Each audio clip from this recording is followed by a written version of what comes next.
And we'll start again. Okay. Yeah, you know what?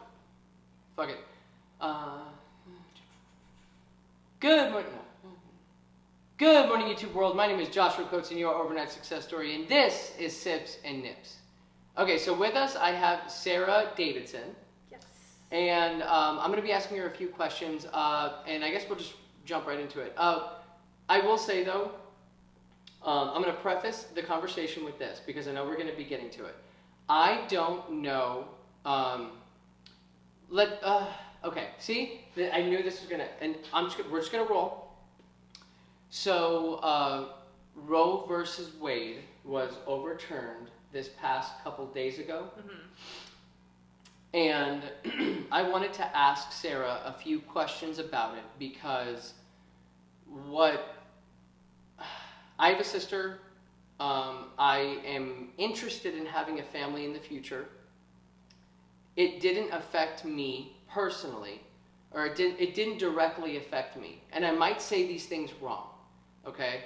So, see, now I feel a little bit better. So I might say these things wrong, and I'm okay with saying these things incorrectly if I can find out the better ways to say certain things so that way I can learn. Because I don't know all of this. It didn't directly affect me. And from learning about certain things that are happening in this world, it doesn't make sense to me why these things are happening. So, therefore, I'm going to be asking Sarah a few questions about what she thinks and how she feels about Roe versus Wade being overturned, about, you know what, we're just going to get into it. Okay, so let's not start there, okay, because that is pretty deep, and let's start out by, who are you? Let's start out there, okay? For sure. So I am your run-of-the-mill girl in the early 20s of her life who is not in any way, shape, or form ready to start a family. And even though I know that there are consequences to actions and that there are certain ways to not get pregnant, I don't think people should be punished for having sex. Sex is not something that should be punished by making you have a forced labor or forced pregnancy and forced birth. Okay. And so I don't sit either super liberal, super conservative, Democrat, Republican. Like, I have my own views, and putting a label on it just kind of like automatically sides me with someone. Mm-hmm. Because I know how I feel, and I know that there's not somebody out there that feels 100% the same way that I do. And so when it comes to like Roe v. Wade being overturned, what I hear that as just me myself is that, God forbid, my birth control fails, I am then stuck carrying a child that I am in no way physically ready for, emotionally ready for, mentally ready for, just not ready for, all in all. Okay. One of those things. Yeah. So, let me just summarize what you just said, because the thing is, I want to learn. Absolutely. There are a lot of, and it sucks that I get put into this category because I'm a man. And I think you know what I'm about to say is that most men don't care. Most men suck. And not to mention, like, literally, in the worst way possible, I've had friends who, let me fix that, sorry. I've had friends in the past week, 2 weeks, month that have been sexually assaulted. And is that bothering you? No, I'm just moving my hair. Okay, yeah, sorry about that. Okay, we're Jurassic Park in here. So whenever when I try and summarize this, please help me here, because I am now observing a lot of my friends who I care about, because you know me at this point, you know I really do care about the people that I care about. Mm-hmm. They are, I don't even know how to say it. Like there are they unknowing not unknown. I don't see. I don't even know how to say it right. They have been sexually abused. So then going back to what you just said, what you're saying is that you feel, and I feel the same way. Sex should not be punished, or like having sex. Fuck. See. Okay. Having sex shouldn't be like a punishable offense. There you go. By being forced to carry and have a child. Okay. And from that, that is something that has been eye-opening to me in the past month now with a few of my friends who have been sexually assaulted. And I'm not going to name any names. It's just like I've never, excuse me, and clearly it has happened like more than not. It happens more often than not, I guess, if that's how you say it. But I've just now, thank you, and I've never, my eyes have never been open to it. I don't know how to say this correctly. I'm sorry. It's that I've not been aware of it. There you go. I have not been aware of it until literally a month ago, and that might be really sad to say, but I have a lot of I've been so preoccupied with everything else that's, excuse my language, but fucked up in this world. And that one particular thing doesn't really affect me. I don't have, my reproductive organs don't carry a fetus, and so like I don't. Yeah. So let me veer for a second. Okay. This is it's kind of gonna tie in, but like, where does your confidence come from? My confidence, it's definitely taken a lot of time to get to where I am confidence-wise. You wouldn't know this by looking at me now, or I'm still kind of this way. When I was younger, I was incredibly shy.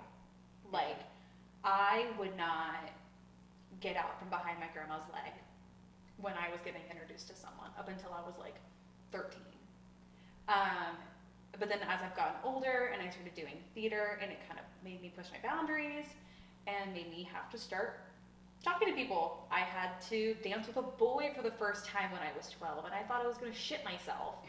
Like, it's just one of those things that I really think theater definitely helped my confidence. Yeah. And like, I'm still very much like a little bit shy. Like, I'm very much the type of person where I won't speak unless I'm spoken to in like a group of new people. So I just kind of sit there and I'm like, for some context, just so that way everybody understands, for some context, the way that I met Sarah. Okay, she talks about herself being very shy. I understand that in that scenario there were friends all around you, and as meta as this is going to sound, now do you see how well I am talking? Yeah. So like, as soon as I'm in it, like I'm right. fine. But thinking about it, oh my god, it was freaking me out. So again, context. She was the white girl on the dance floor of my and her friend Casey and Jack's wedding. White claw in hand, ass shaking to, I think, Low by Flo Rida. Yep. Having the fucking time of my life. It was amazing. I got some of the best photos of that, and I did send them to you, right? You did. Okay. Yeah, we're gonna frame one of those. Yeah. And so I met her when she was a little intoxicated, which helps with the shyness. But on your day-to-day, like in your day-to-day life, you are a little more shy. Correct. Yeah, unless I'm in a situation where like I have to talk to people, I really won't, because I don't know if they're gonna want to talk to me. And I hate rejection, so that's just like one of the things that I'm just kind of like, I'm not gonna like put myself out there just for someone to be like, I want to talk to you. Yeah. And maybe that's like the little 6-year-old girl sitting in my head, but I don't know. She's still there. Yeah. I have a little, whatever, 10 or 12-year-old Joshua that's still in there, and I want to circle back to that, but I will say that just because you said that you have like rejection issues, and I still think I'm fat. I just lost, I think, 32 pounds. Jesus. And thank you. Give me some.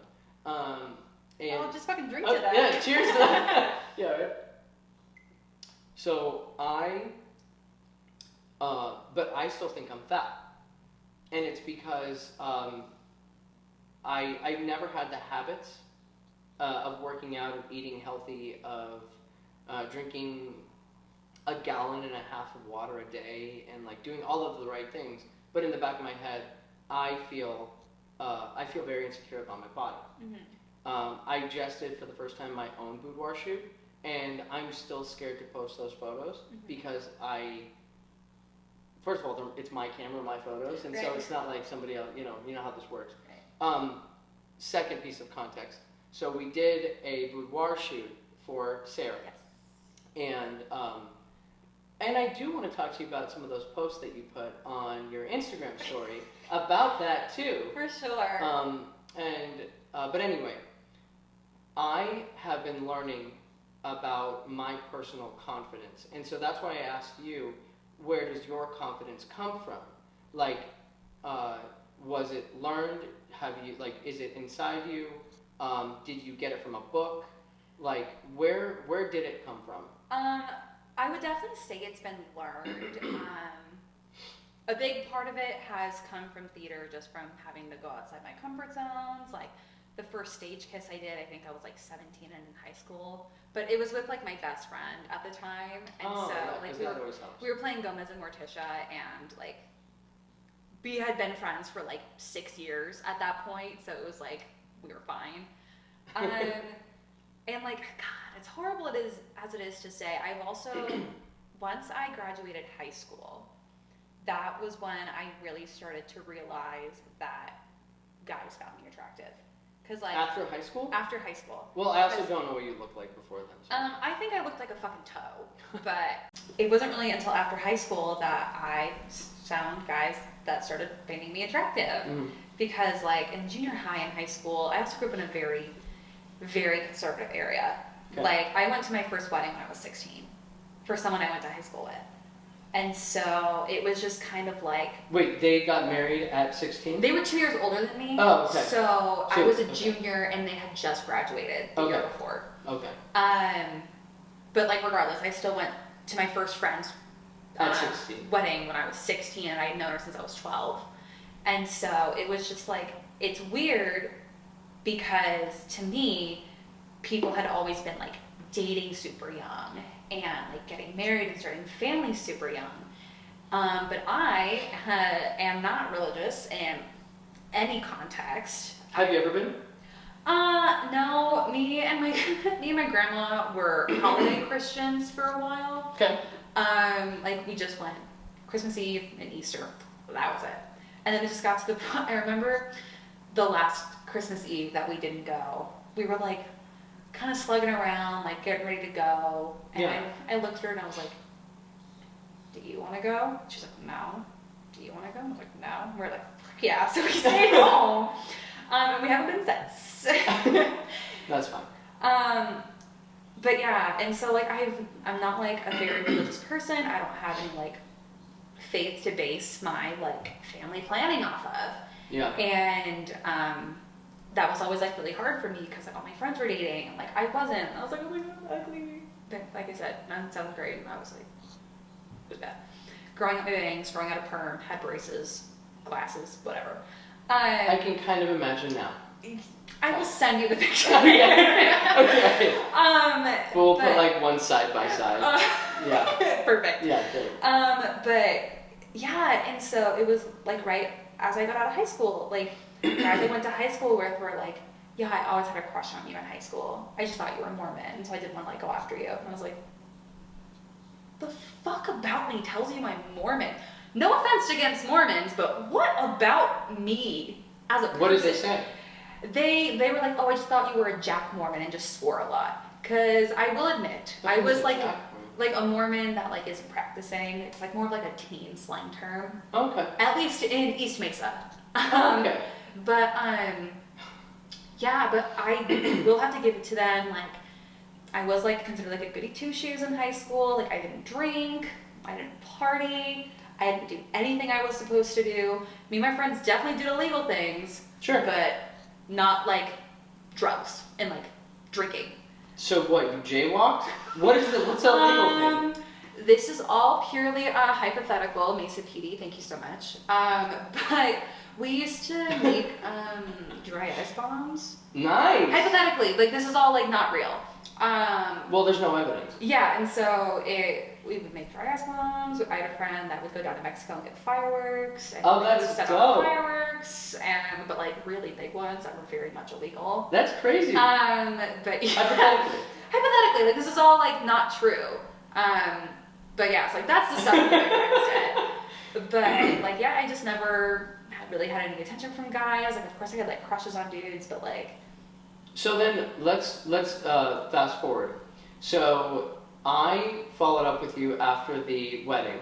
Yes. And we talked about, well actually we booked a boudoir shoot like right after the wedding, but like months after we actually did it. So like what was it, like 8 months after? I think we booked it in like October, yeah, and we did it in March.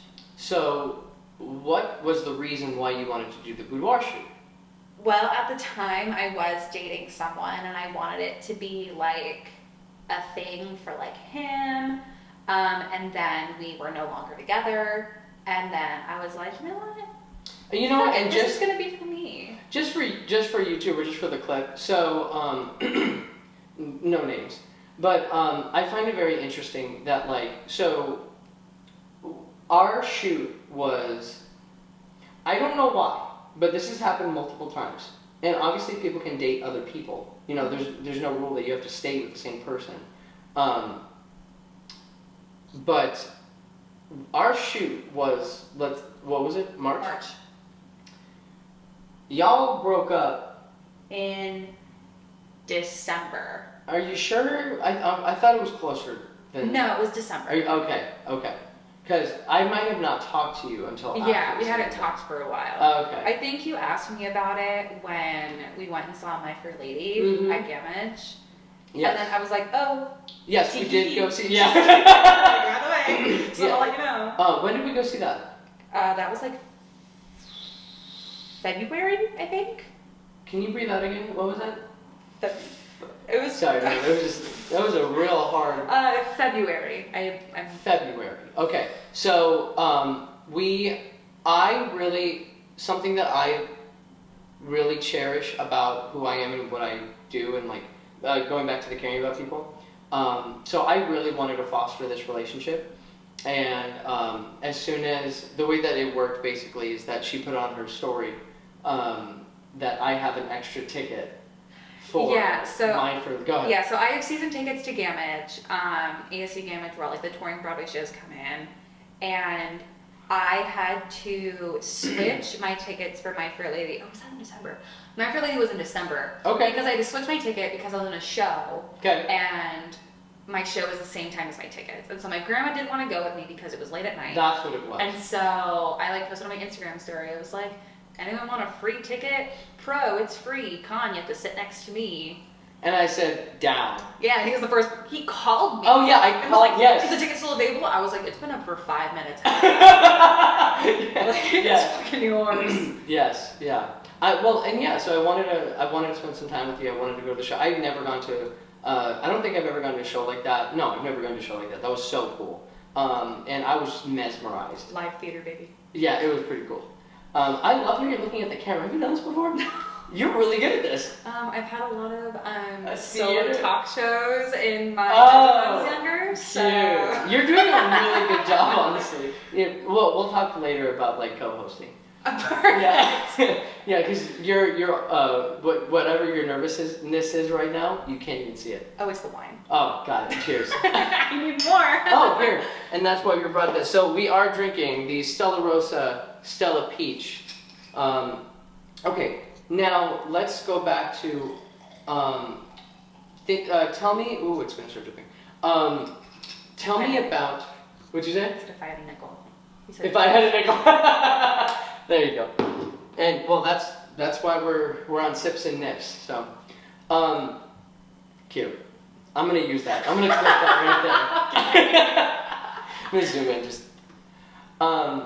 So let's go back to, okay, so the boudoir shoot, right? Yes. So you set it up for the guy. You guys are no longer together. Still wanted to do it for yourself. Now, a couple questions coming from there. Yes. How did you feel about, like, let's say, rewind before the shoot.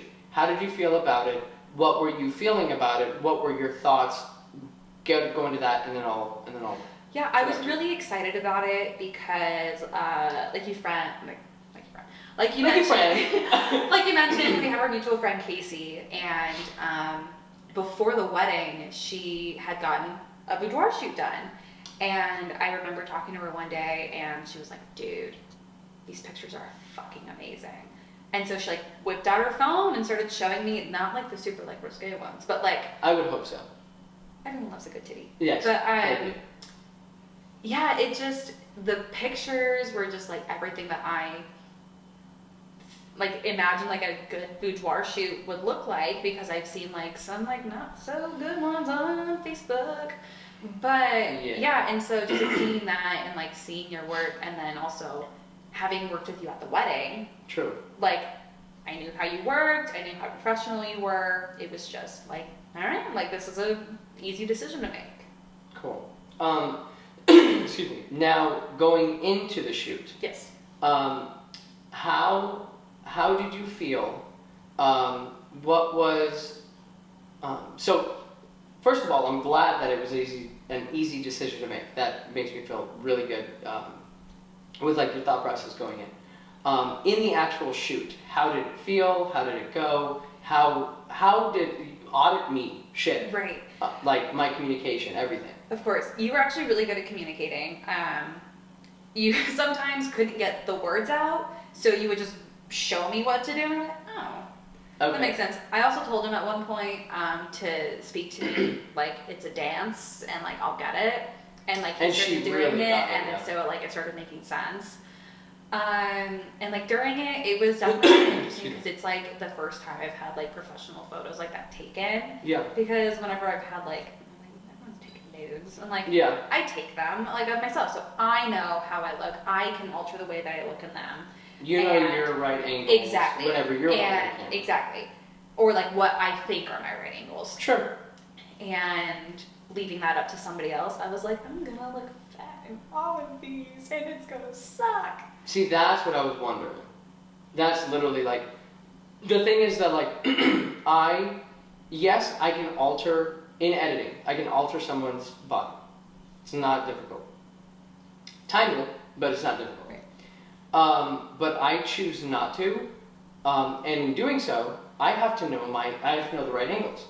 I have to know the right settings. I have to have the right lights. Like this right here, I know that you guys can't see it, but like, the lighting now than it was before, and turning up the top lights, it looks like the sun's coming in. Mm-hmm. And whenever we do the photos, we're going to be doing photos right after this. I'll show you some of the photos, like, while we're going, because I do that so that way she knows what's going on. I promise you, the lighting here now, it is incredible. Mm-hmm. But anyways, okay, so going, let's say, during the shoot, after the shoot, did we do any drinks? No. We didn't? No. We had, like, fake drinks on the patio out back, but it was like cranberry juice or something. Yes, it was. But, Is it because you had to drive? No, we just... Oh, we just didn't do it? Oh, wow. Yeah. You did a great job then. I'm really good at being a whore. Stop! Okay. You can use that as a sign. Oh, that'll be the first one. Well, actually, no, that's totally fine. This is the Sips and Slides.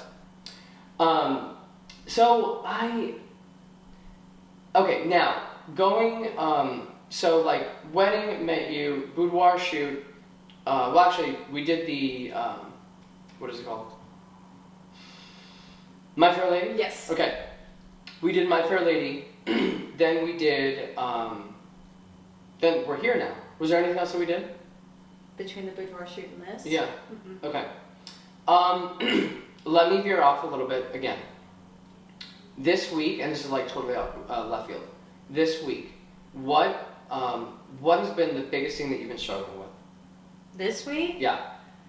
I had a pretty bad panic attack yesterday, so that was great. Okay, why? What happened? It's just life. I literally like called my one of my directors, and I was like, "Molly, my life is falling apart."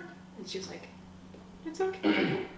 You'll be fine." I'm like, "I know, but it sucks right now." Yeah. What do you do for work? So, I am an enrollment representative with the University of Phoenix. So on the website there is a request info button. Yeah. You hit that button. You are type the request info button? You type in your information, and then 5 minutes later, bing, bing, bing. Hi, this is Sarah from University of Phoenix. Just following up on your request for information. That's you. That's my entire day. How many hours and how many phone calls? I actually got I really got told my calls that I did yesterday weren't enough, so I ended up with 46 calls. 46? Is that enough? Most of them are voicemails. I basically leave voicemails for a living. Good for you, I think. How many hours? It's 8 hours, 40 hours a week. It's a full-time job. Okay. It's essentially like I'm the person that I know you just got this too. I started back in April. Okay. Yeah. I'm essentially the person that like not sells the idea of the University of Phoenix to people, because if you want to go to college, like you would have already had the idea. You know you want to go to college at this point, especially in my segment. It's what we call it. It's a lot of people shopping around. Okay. And so it's a little bit of sales, trying to get people to come to university. Are you good with sales? Yeah, unfortunately. Why do you say unfortunately? Because I always say that my biggest like work flaw is that I love customer service. Okay. Because I also I'm sorry, say that again. I also hate people. Yeah. And so it's just like really interesting because like I do. So you have a customer service voice then? Oh, yeah. Okay. I worked at Disney for 2 years. I have a customer service voice. It's not that I forgot about that. It's that like I don't realize. I don't know anything about that. So like whenever you say, so you worked in merchandising. I worked in merch, which is essentially a really fancy, merchandise, not merchandise. Yeah, it's a really fancy way of saying I sold you the stuff you didn't need. I can put a bubble wand together in about 25 seconds. Nice. No tools required, just a good old thumb. Yeah. How was it working over there? It really depends because I worked there pre-pandemic, closed, was a part of the reopening team, and then I worked there for like another 7 months after we reopened. So I just saw very different extremes of everything. Like I saw the parks thriving, all of this live entertainment, like you can come and go to the parks as you please. And then we shut down for 3 months, which is unheard of. And then we were brought back, and I got displaced, which is like just a very fancy word for saying that I didn't get sent back to my original location. I got sent somewhere else, and I ended up at one of the resorts that was opened before the parks were reopened. And so I was selling nothing to anybody because people didn't know the resort was open. Oh, okay. And then we reopened, and people just really like to make their opinions known about masks, especially when they think that you agree with them. So fun fact about me, I definitely wore my mask every single time that I could. Okay. I still have masks sitting in my car that I grab out of habit to like go into the grocery store, even though like I don't wear them everywhere. I still wear them every now and then. But people would say something like, hey, like, oh man, these masks are really hot, haha. And I'm like, oh yeah, it's like Florida and it's 110 outside with a 98% humidity. Like, yeah, these things, they're kind of rough. And they just go off on like, masks don't work, all this stuff. And I'm like, awesome. And the part that also shocks everyone is that I have never been harassed more as an employee somewhere. I asked someone to pull up their mask over the nose because the rule was over the nose, over the bottom of your chin. Okay. And I asked someone to pull their mask up over their nose because if my manager walked by and I didn't ask them, I would get in trouble because it was company policy. So I asked him, and then he said, "For you, bitch, I will." And I just kind of stood there for a second, and I was like, damn. He didn't call me a bitch. And then I had to call my coordinator, which is just a supervisor, and I went, "Hey, hypothetically, a guest just called me a bitch. What do I do?" And my coordinator was like, "Did someone just call you a bitch?" I was like, "Yeah." But I also had friends that pushed, slapped, kicked, pushed to the ground, threatened with gun violence. At Disneyland? At Disney World. Disney World. At Disney World. In Florida? Okay. Good old Central Florida. Shit. I had a friend literally get assaulted, and the party that assaulted her literally had to get escorted out of the park. She filed a police report. And so just seeing all of that, it just got to the point where I was like, this is not worth it anymore. I enjoy my job. I enjoy working for Disney to a certain extent, but putting my life on the line for people that don't give two shits about me as a human being and forget that I am a person and I am just here to pay bills, just wasn't worth it anymore. Okay, so I want to I want to put everything together here. Okay. So I want to know, clearly I've learned a lot about you so far. Right. And that's basically the reason why I wanted to sit down with you. It doesn't even have to be Roe versus Wade shit that's happening right now, but what are some things, this is the real reason why I wanted to start Sips and Nips, is you're in front of me, I'm a man, put me in that category, think about all of the bullshit that you've gone through. I want to know what are some of the things, don't kick my ass, alright? But too late. Yeah, the bloopers, her just beating the Oh shit no, out I'll of me. meet him outside the parking lot after this. No, we want it on camera. Oh, perfect. Great. What are some things that you have, I'm going real deep here. Okay. Some things that you've held in, you don't have to say any names, you don't have to talk about anything specifically, but what are some things that you've held in that have been hurting you, that you feel like men don't understand or respect or even think about? Absolutely. So it mainly has been stuff with Roe versus Wade, because I am a pretty open book when it comes to everything else. I'm not gonna just out of the blue offer information, but if someone asks me a question, I'm gonna give them the honest answer. But with all of the stuff with Roe versus Wade happening, the one thing that I really want men to just get hammered into their head is that women are, it's so such an old saying, but women are not objects. I am a living, breathing person. Yes, I do have the reproductive organs to make a human child. Do I know if those reproductive organs work yet? I don't know. I haven't tried, and I'm not really trying to figure that out right now. And also brought back a conversation I had in high school with some friends, and keep in mind, I grew up in a very conservative area. I was friends with a very large group of Mormon boys because I was in choir. That's kind of who's in choir. And I remember getting into a fucking fight with these people because they were abortion's wrong, abortion is murder, da da da da da. What if I accidentally get my girlfriend pregnant? I want to keep the baby, but she doesn't. I should have a say in this. And I'm it's not your body though. That's the whole thing.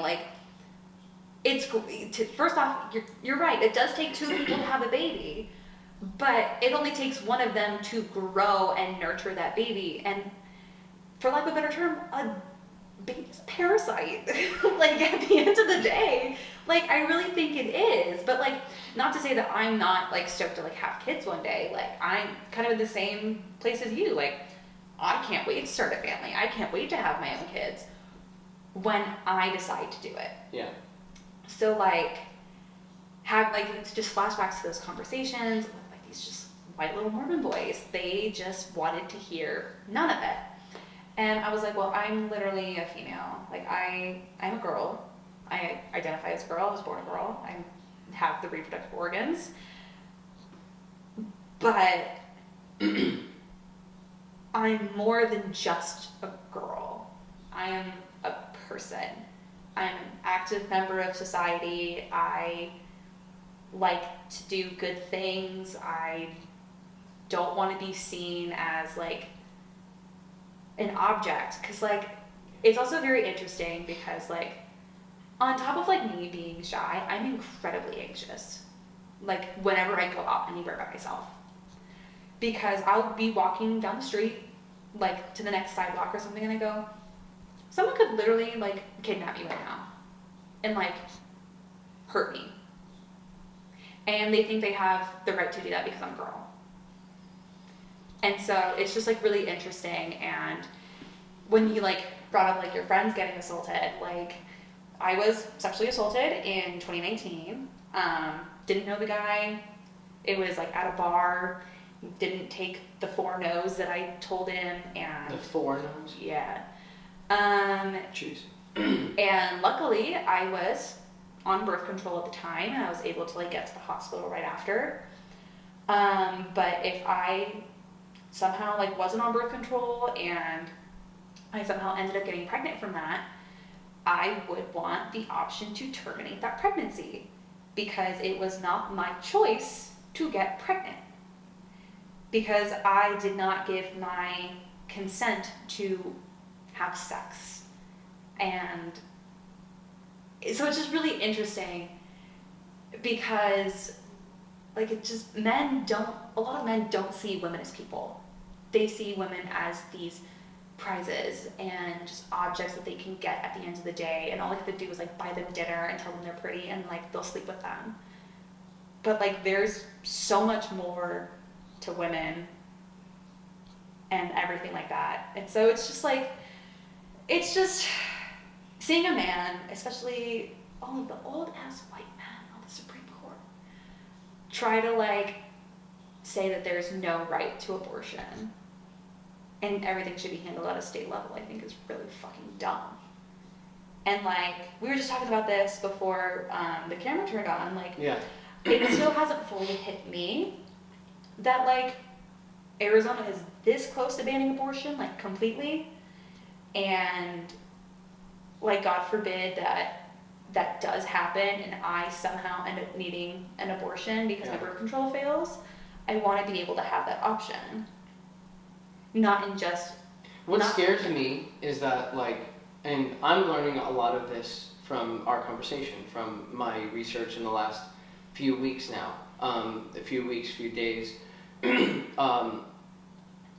What scares me about this is that what happens if Arizona becomes a state that does not allow, I don't know what the right word is, but like abortions, I guess. They ban abortions? Banning abortions, thank you. So supply and demand, right? Right. So where then do women, because women are going to go to find and seek these things. Women are either going to flee to other states, like California, Oregon, Washington, somewhere northeast that has access to it, mm-hmm. or there will be a large uptick in botched abortions that leaves a bunch of women dead. Great. Like that's just, it's one of those two extremes. Making it illegal does not stop it. And that is what I'm afraid of. Is like, so then what? My sister, you know my sister. So again, this doesn't affect my reproductive organs. Don't create babies. Right. Well, I mean they do, but right. I mean just whatever, we get it. We talk about it. Shayna, she has the ability of fostering and like carrying this parasite. I really like how you said that. And so, because I'm not going to get married until I'm 50 now. Like even if I get married, I tried that route and that didn't happen. So we're Try marrying for love, no, we're just gonna marry for money. Preach. Thank you.